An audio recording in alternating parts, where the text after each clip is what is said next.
Yep, and with all that sunshine here, the National Weather Service office in Chicago saying last month was actually the second driest May on record. And this comes amid planting season for farmers. And even through those dry conditions, some Winnebago County farmers are saying they actually benefited from less moisture.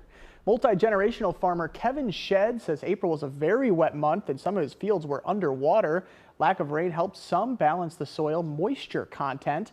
And as planting season is wrapping up, 100% of Winnebago County is abnormally dry. That's according to the latest U.S. Drought Monitor data. We anticipate bad weather. When it happens, we've prepared for it. And we may complain about it, but we're not necessarily worried as we complain about the weather. Shedd says crop rotation also helps maintain nutrients in the soil and to improve certain root developments. And if the sun stays out, he believes that might be too dry and could change how the crops are yield.